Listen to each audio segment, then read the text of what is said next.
A esta hora, en Estación Nacional presentamos un Postcat Nacional.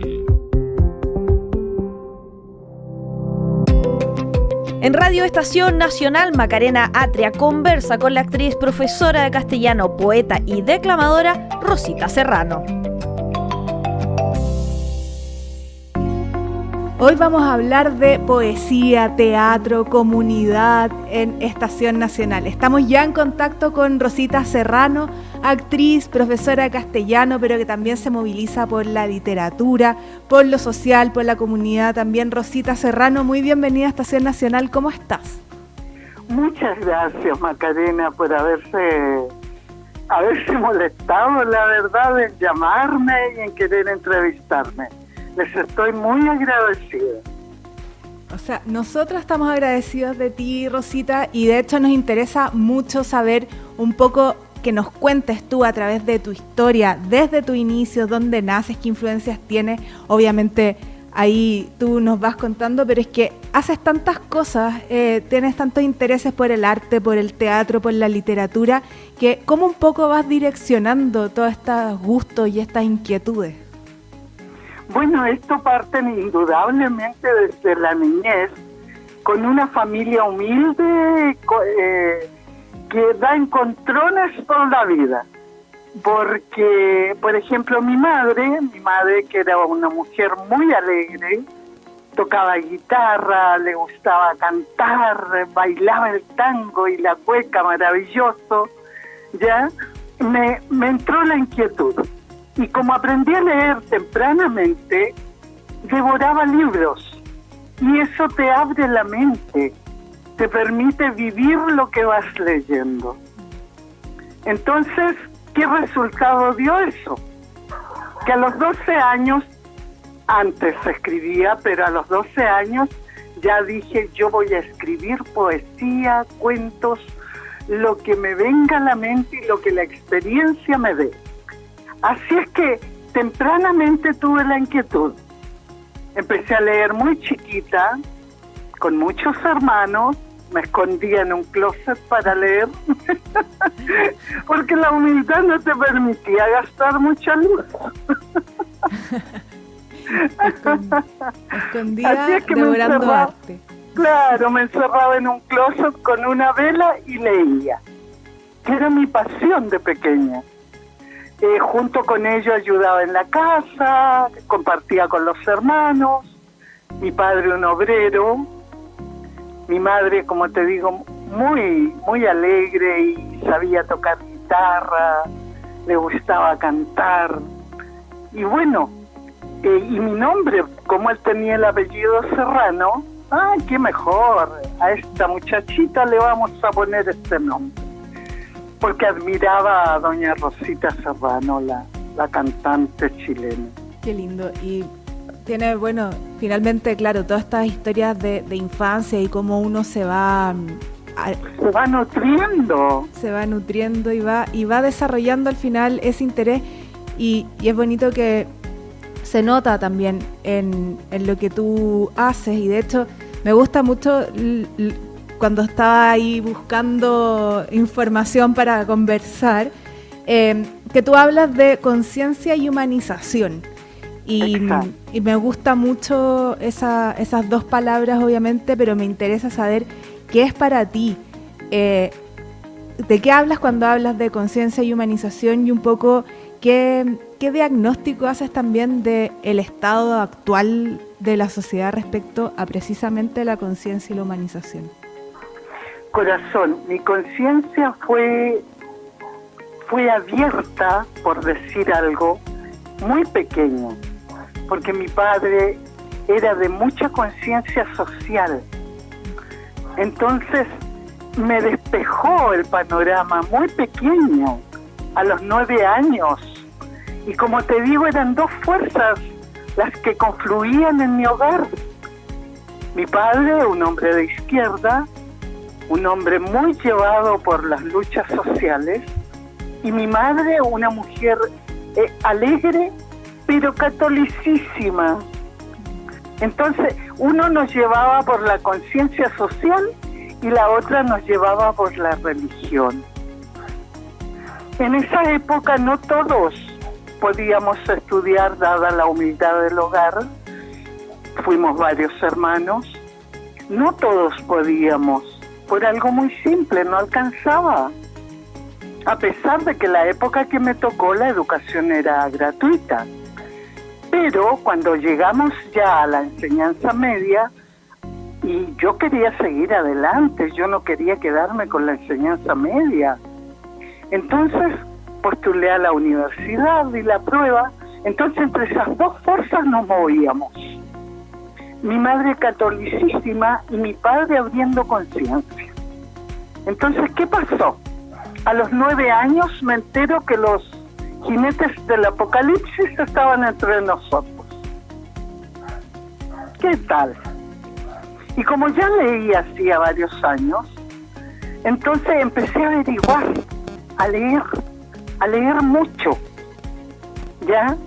Entonces estas dos fuerzas que confluyeron en mi hogar me abrieron una perspectiva social increíble, ¿ya? Como anécdota, por ejemplo, el hecho que estuvieran aquello que mi madre nos mostraba como ese mito religioso intocable de aquellos que se supone nos protegen allá en el cosmos, y los ángeles y sus representantes en la tierra, los sacerdotes, los curas para nosotros, ¿ya?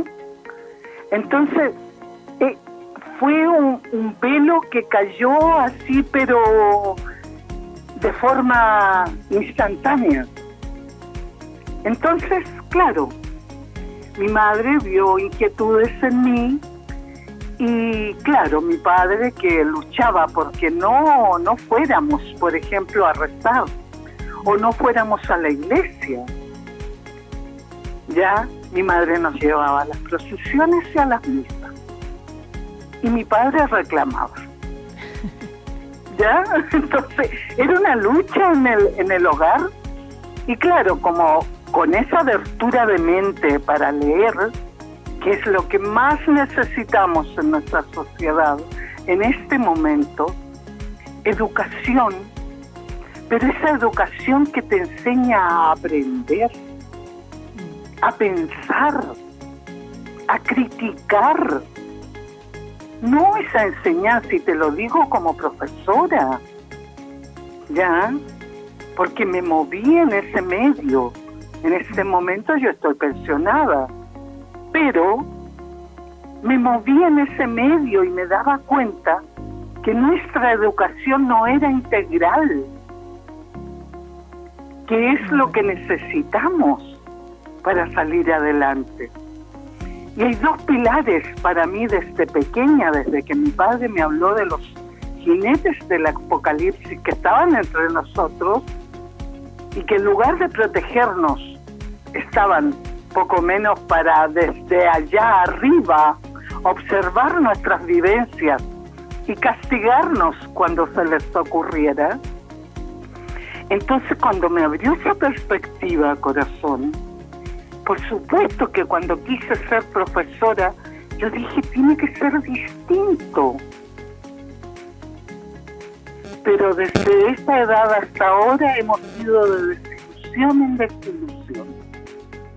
¿Te das cuenta? Entonces, ¿cómo creamos conciencia si enseñamos textos mentirosos de partida, la historia toda confabulada para mentir? ¿Cómo vamos a dar una educación integral cuando enseñamos a memorizar, a repetir aquello que ha influido en nuestra sociedad? Entonces, tú comprenderás que lo que más se necesita, según a conciencia de lo que aprendí durante la vida y desde la niñez, es unión y educación, pero educación formativa, no solo de memorización. ¿Te das cuenta por qué he confluido en todo aquello que hago? O sea, y me hace mucho sentido que además busques todas las herramientas que has buscado para poder dar a entender tu voz, tu manera de ver el mundo y bueno, obviamente esta conversación podría durar mucho tiempo, pero creo que es muy interesante como has contado tu historia un poco, y obviamente creo que la gente ya quiere saber dónde pueden leerte, dónde pueden escucharte más, verte y lo que tú quieras, que en este momento sientas que la gente puede además acercarse a ti. Corazón, en este momento yo sé que estamos corriendo contra el tiempo. En este momento yo hago un programa comunitario en la radio Franklin del barrio Matadero, en Santiago de Chile, porque el barrio Matadero y la radio Franklin están instalados en Santiago, zona sur, ¿ya? Y todos los jueves hago un programa llamado Genialmente Comunes. Te darás cuenta que un poco, ¿verdad?,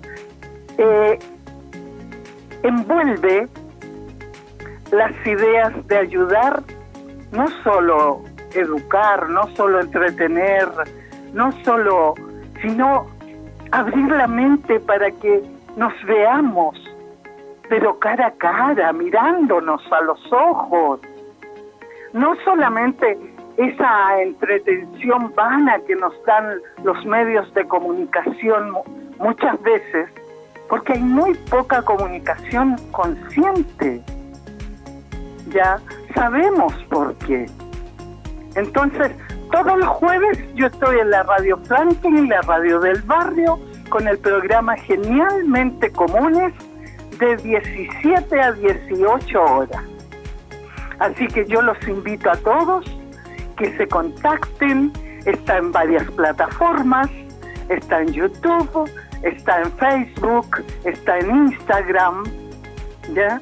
Y cualquiera de esas plataformas los va a llevar a la radio Franklin, la radio comunitaria, de las cuales yo todavía tengo esperanzas que haya muchas más, que acerquen a los vecinos, que les permitan, ya, aparte del trabajo, y bueno, los trabajos ya sabemos que en la mayor parte de la comunidad nos llevan a la precarización. Pero bueno, que se den ese tiempo para que conversemos, para que pensemos, para que nos entretengamos, porque ahí yo hablo de poesía, hablo de literatura, hablo de la contingencia, hablo tantos temas, la familia sobre todo, temas familiares.